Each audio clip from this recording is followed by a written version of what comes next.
Perfect planning की जग्गू भगवानपुरिया ते Lawrence Bishnoi ने। पक्के यार जग्गू भगवानपुरिया लॉरेंस बिश्नोई किद्दां बन गए कट्टड़ दुश्मन। दुश्मनी दे इन्हां दे 3 कारण सन।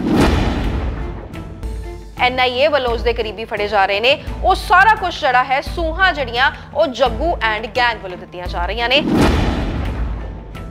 अगे पोस्टर आ रही ने कि कतल दा बदला कतल ही होएगा। सिर्फ ते सिर्फ हिंड नूं सैटिस्फाई किया जा रहा है। सिद्धू मूसेवाला दा कतल करना सी। 2 यार पहला ही सन पर होर पक्के यार बन गए। परफेक्ट प्लानिंग की जग्गू भगवानपुरिया ते लॉरेंस बिश्नोई ने। परफेक्ट प्लानिंग दे बाद उस मुंडे नूं मार मुकाया। हसदा खेडदा घर उजाड़ दिता गया। सिद्धू मूसेवाले दा कतल होया। उस तो बाद एक दौर जिहा शुरू हो जाता है। उस तो बाद एक धड़ल्ला जिहा गैंगस्टर्स दा नजर आना शुरू हो जाता है। पोस्टां पाउणियां कोई नवी गल नहीं सी।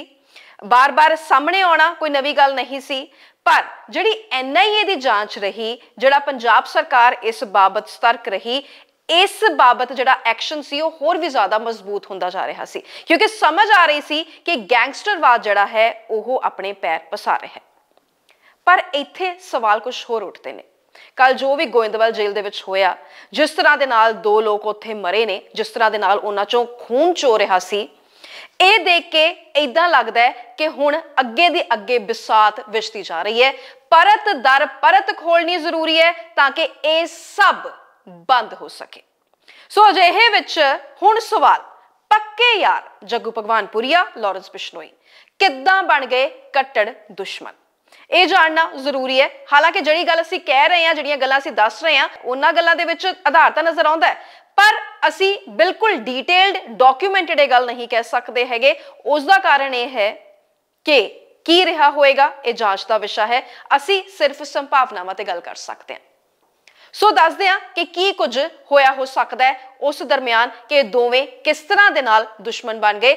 दुश्मनी दे इन्हां दे 3 कारण सन। वो किहड़े कारण हो सकते ने, किस तरह दे नाल पक्के यार पक्के दुश्मन बन सकते हैं, इस बारे जानना ते गल करनी अज बहुत ज्यादा जरूरी है। गल पंजाब दी है, गल गैंगस्टरवाद दी है, ते गल खुशहाली वाले पासे लेके जानी है। किद्दां इस रिपोर्ट थानी जानन दी कोशिश करांगे। पंजाब विच 2022 विच सब तो वध दहलाउण वाली घटना सिद्धू मूसेवाला हत्याकांड सी, जिस विच 2 करीबी दोस्तां लॉरेंस अते जग्गू भगवानपुरिया ने हथ मिलाया अते परफेक्ट प्लानिंग दे नाल सिद्धू मूसेवाला दी हत्या कीती। पर 9 महीने विच ही क्राइम पार्टनर रहे ये दोवें गैंगस्टर एक दूजे दे दुश्मन बन गए।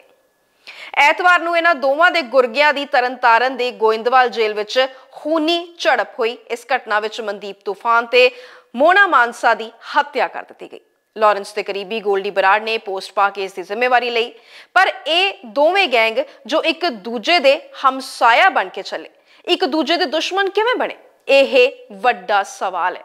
शुरुआती जांच विच साफ होया कि यह दोवें गैंग बीते कुछ महीनों तो एक दूजे दे दुश्मन बनने शुरू हुए। ये उदों होया जदों पंजाब दे गैंगस्टरां दी जांच विच नैशनल इन्वेस्टिगेशन एजेंसी यानी NIA दी एंट्री हुई।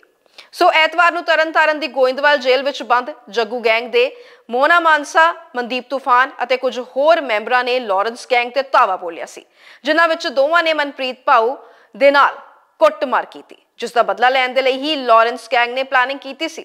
इस विच मोना मानसा अते मनदीप तूफान दी हत्या कर दित्ती गई। उसका तीजा साथी केशव गंभीर है। घटना के तुरंत बाद लॉरेंस के करीबी गोल्डी बराड़ ने कहा कि एक कतल असी करवाया। उस तो बाद पोस्टर का सिलसिला जड़ा है वो शुरू हो जाता है। हुण असी गल कर रहे सी कि इन्हां चों दुश्मनी किद्दां पई। दुश्मनी दे 3 कारणों की गल कर रहे सी। वो दुश्मनी दे 3 कारण किहड़े हो सकते हैं उस बारे जिक्र करते हैं। लॉरेंस गैंग का मनना है कि जग्गू ने सिद्धू मूसेवाला की हत्या के कुछ वक्त बाद ही उन्हां दे गैंग नूं धोखा देना शुरू कर दिता सी। लॉरेंस गैंग नूं हुण सूचना मिली सी कि जग्गू उसदे गैंग दे मैंबर मनदीप तूफान अते होर ने ही पुलिस नूं मन्नू अते रूपा की जानकारी दी सी। इस जानकारी के आधार पर पुलिस ने ट्रैप लगा के मन्नू अते रूपा का एनकाउंटर कर दिता सी। मन्नू अते रूपा ने मूसेवाले नूं गोलियां मारियां सन। ਭਗਵਾਨਪੁਰੀਆ ਦਾ ਨਾਮ ਸਭ ਤੋਂ ਅਮੀਰ ਗੈਂਗਸਟਰਾਂ ਦੀ ਸੂਚੀ ਵਿੱਚ ਆਉਂਦਾ ਹੈ, ਜਿਸ ਦਾ ਸਭ ਤੋਂ ਵੱਡਾ ਪੈਸੇ ਕਮਾਉਣ ਦਾ ਜ਼ਰੀਆ ਹਥਿਆਰਾਂ ਅਤੇ ਨਸ਼ੇ ਦੀ ਤਸਕਰੀ ਅਤੇ ਰੰਗਦਾਰੀ ਹੈ। ਲਾਰੈਂਸ ਗੈਂਗ ਨੂੰ ਸੂਚਨਾ ਮਿਲੀ ਸੀ ਕਿ ਕੁਝ ਦਿਨ ਪਹਿਲਾਂ ਹੀ ਸੰਦੀਪ ਨਗਰ ਲੰਬੀਆਂ ਗੈਂਗ ਨੂੰ ਜੱਗੂ ਗੈਂਗ ਦੇ ਵੱਲੋਂ ਅਸਲਾ ਉਪਲਬਧ ਕਰਵਾਇਆ ਗਿਆ ਸੀ। ਲਾਰੈਂਸ ਗੈਂਗ ਨੂੰ ਲੱਗ ਰਿਹਾ ਹੈ ਕਿ ਜੱਗੂ ਉਹਨਾਂ ਦੇ ਨਾਲ ਦੋਗਲੀ ਨੀਤੀ ਅਪਣਾ ਰਿਹਾ ਹੈ।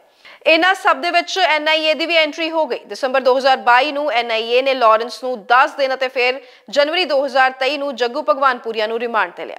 ਇਸ ਤੋਂ ਬਾਅਦ NIA ਉੱਤਰ ਭਾਰਤ ਵਿੱਚ 2 ਵੱਡੀਆਂ ਰੇਡਸ ਨੂੰ ਅੰਜਾਮ ਦੇ ਚੁੱਕੀ ਹੈ, ਜਿਸ ਵਿੱਚ ਸਭ ਤੋਂ ਵੱਡੇ ਟਾਰਗੇਟ ਜੱਗੂ, ਲਾਰੈਂਸ ਅਤੇ ਗੋਲਡੀ ਬਰਾੜ ਸਨ। ਕੁਝ ਦਿਨ ਪਹਿਲਾਂ ਹੋਈ ਕਾਰਵਾਈ ਉਹਦੇ ਵਿੱਚ NIA ਨੇ ਸਭ ਤੋਂ ਵੱਧ ਲਾਰੈਂਸ ਦੇ ਕਰੀਬੀਆਂ ਨੂੰ ਨਿਸ਼ਾਨਾ ਬਣਾਇਆ ਸੀ। ਹੁਣ ਲਾਰੈਂਸ ਨੂੰ ਇਹ ਲੱਗ ਰਿਹਾ ਹੈ ਜਾਂ ਇਦਾਂ ਹੋ ਸਕਦਾ ਹੈ ਕਿ ਜਿਹੜੇ ਉਸ ਦੇ ਕਰੀਬੀ ਫੜੇ ਜਾ ਰਹੇ ਨੇ, NIA ਵੱਲੋਂ ਉਸ ਦੇ ਕਰੀਬੀ ਫੜੇ ਜਾ ਰਹੇ ਨੇ, ਉਹ ਸਾਰਾ ਕੁਝ ਜਿਹੜਾ ਹੈ ਸੂਹਾਂ ਜਿਹੜੀਆਂ ਉਹ ਜੱਗੂ ਐਂਡ ਗੈਂਗ ਵੱਲੋਂ ਦਿੱਤੀਆਂ ਜਾ ਰਹੀਆਂ ਨੇ ਤੇ ਉਹ ਇੱਥੇ ਡਬਲ ਸਟੈਂਡਰਡਸ ਅਪਣਾ ਰਿਹਾ ਹੈ। ਯਾਨੀ ਹੁਣ ਡਬਲ ਸਟੈਂਡਰਡਸ ਵਾਲੀ ਵੀ ਗੱਲ ਖਤਮ ਹੋ ਗਈ, ਹੁਣ ਦੁਸ਼ਮਣੀ ਜਿਹੜੀ ਪਈ ਹੈਗੀ ਆ ਉਹ ਪੱਕੀ ਪੈ ਗਈ ਹੈ। ਯਾਨੀ ਜਿੰਨੀ ਕੱਟੜ ਇੱਥੇ ਦੋਸਤੀ ਸੀ ਉਨੀ ਹੀ ਕੱਟੜ ਇੱਥੇ ਦੁਸ਼ਮਣੀ ਵੀ ਹੋ ਗਈ। ਸੋ ਮਨਦੀਪ ਤੂਫਾਨ ਤੇ ਮਨਮੋਹਨ ਮੋਨਾ ਇਹ ਦੋਨੋਂ ਗੋਇੰਦਵਾਲ ਸਾਹਿਬ ਦੀ ਜੇਲ੍ਹ ਵਿੱਚ ਗੈਂਗ ਵਾਰ ਵਿੱਚ ਮਾਰੇ ਗਏ। ਸੋ ਇਹਨਾਂ ਨੂੰ ਲਾਰੈਂਸ ਗੈਂਗ ਨੇ ਜਿਹੜਾ ਹੈ ਜੇਲ੍ਹ ਵਿੱਚ ਕਤਲ ਕਰਾਇਆ। ਮੋਨਾ ਅਤੇ ਤੂਫਾਨ ਜੱਗੂ ਭਗਵਾਨਪੁਰੀਆ ਦੇ ਗੁਰਗੇ ਨੇ।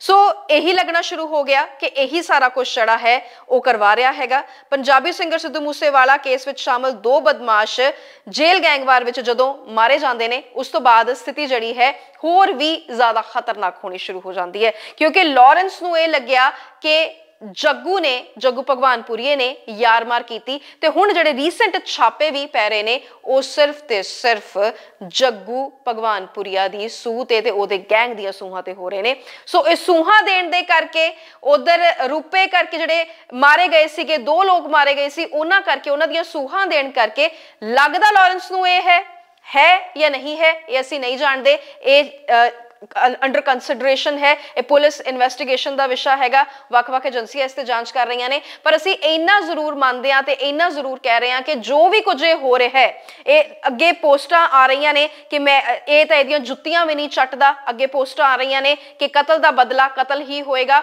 ਅਜਿਹੀਆਂ ਜਿਹੜੀਆਂ ਵੀ ਪੋਸਟਾਂ ਆ ਰਹੀਆਂ ਨੇ ਇਹ ਸਿਰਫ ਤੇ ਸਿਰਫ ਖੌਫ ਤੇ ਨਫ਼ਰਤ ਪੈਦਾ ਕਰ ਰਹੀਆਂ ਨੇ। ਇਸ ਨਾਲ ਘਰ ਦੇ ਚਿਰਾਗ ਬੁਝ ਰਹੇ ਨੇ, ਇਸ ਨਾਲ ਪਰਿਵਾਰ ਬਰਬਾਦ ਹੋ ਰਹੇ ਨੇ, ਇਸ ਨਾਲ ਫਾਇਦਾ ਜਿਹੜਾ ਹੈ ਕੁਝ ਨਹੀਂ ਹੋ ਰਿਹਾ, ਸਿਰਫ ਤੇ ਸਿਰਫ ਹਿੰਡ ਨੂੰ ਸੈਟੀਸਫਾਈ ਕੀਤਾ ਜਾ ਰਿਹਾ ਹੈ। ਇਸ ਸਭ ਦਰਮਿਆਨ ਮਾਹੌਲ ਨੂੰ ਸਹੀ ਰੱਖਣਾ ਬਹੁਤ ਜ਼ਿਆਦਾ ਜ਼ਰੂਰੀ ਹੈ।